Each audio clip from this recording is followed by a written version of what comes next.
Well, hello everyone. Manny here, and the topic of the day is a question that I've actually been asked a couple of times by many of you folks. That would be, how do you get motivated? More importantly, how do you stay motivated?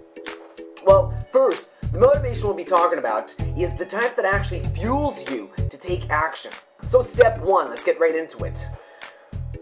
You must have one clear goal at a time. Now, the first thing to remember within the first step is the fact that you have to have one goal at a time. When you have too much on your plate, you lose that momentum, which enables you to stay motivated. Also, it's very easy to get overwhelmed or discouraged when you're doing way too many things. The key to staying motivated is actually focus. And it's almost impossible to maintain your complete focus on more than one thing at a time. The second part to the first step is having a clear goal. And by clear, what I mean is having something that you can measure, or that's measurable. So for instance, you wouldn't want a goal like, I want to make more money, or I want to lose weight. You need to have something that you can actually measure. So what you would want is a goal like this. I want to make $100,000 before the end of the year. Or I want to lose 30 pounds by June 15th, for example. So it has to be something that you can measure. Now, if you want to actually get more clarity, this is what I personally do. I take two cue cards and I write the goal on both of them. One goes directly in my back pocket or in my wallet, and I actually view that one about once or twice on a daily basis. The second one is going to be posted in my bedroom somewhere where I see when I get up in the morning and when I go to bed at night. The second thing that I do is I actually take pictures that demonstrate that goal. The key here is to actually make it as visible as possible and very present in your everyday life. Now, you don't only want to have it in your mind, but you actually want to have it in your surrounding, in your environment. Step number 2 on how to get motivated. Well, what you have to understand is, if you're not motivated, then what are you doing? In my opinion, that's probably procrastination. If you're not motivated to take action towards a specific goal, then you're probably procrastinating. Now, the way I personally see it is on a scale, on a balancing scale. So on one side, you have motivation. On the other side, you have procrastination. On one side, you have empowering, exciting reasons why you should act upon a specific goal. On the other side, you have all the reasons in the world why you should wait until tomorrow. So, now in my opinion, the key to tilting that balance to the right side, to the motivating side, is not necessarily by piling reasons why you should take action, because you have to remember here that you're actually competing against a device that almost automatically finds reasons why you can't take action. And this is something incredibly powerful that you do without even noticing very often. So instead, what you want to do is you want to take the primary reasons why you are procrastinating and you want to convert them into reasons why you do want to take action. So for example, what are some of the reasons why people don't take action? I don't have the time, I don't have the energy, I don't have the money. Now, these are all objections that the mind almost automatically comes up with and tells you.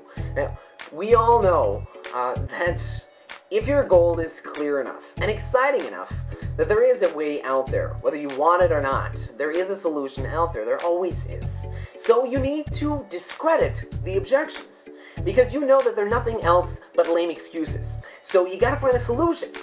So a solution would be, for example, find more time by scheduling it in your agenda. Or the solution is go to bed earlier so that you do have the energy. Or the solution is open up a separate bank account and start putting money aside so that eventually you do have the resources, you do have the money to take action on your project.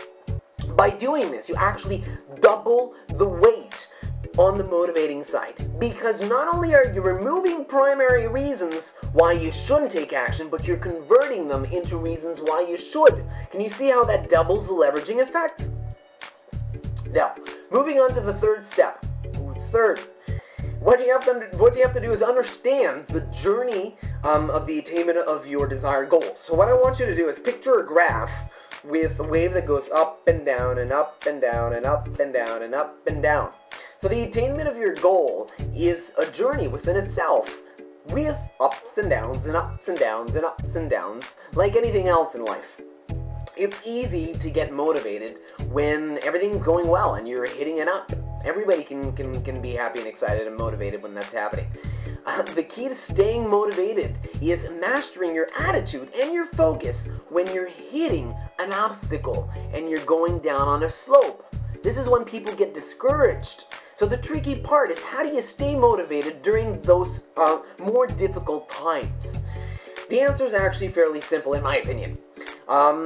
What you have to do, and listen very closely, is you must change the meaning that you give to those particular slopes. We all have a natural tendency to get discouraged a little bit when we hit an obstacle. It's a human thing to do. It's normal. We all do this.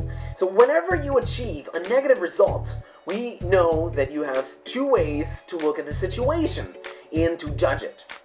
You can either do it from the dark side, the negative side, the procrastinating side, or you can look at that particular obstacle on the bright side, the positive side.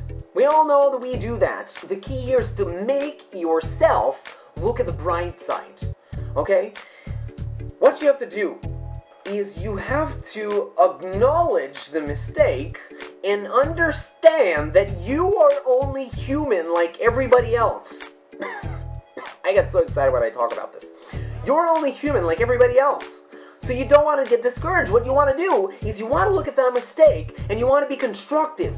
You want to grow from it. You want to see where it is that you actually missed the turn. And if you can't do that, go outside, meet someone that can look at your mistake and say, you know what, this is what I'd do if I were you. Get other people's opinion. This is how people grow. Does this make sense? You have to understand here that every kick in the ass will actually make you an inch taller unless you decide to remain flat on the ground. Here's a question for you. How many times would you actually give your child, or how many attempts would you give your kids before you gave up on him ever walking? 10? 20? 500? 1,000? I'm sure you're sitting there saying, no, Manny, it's stupid. Of course I'm going to let him try until he succeeds. And if he gives up, then I'm going to, make sure that he gets up there and does it.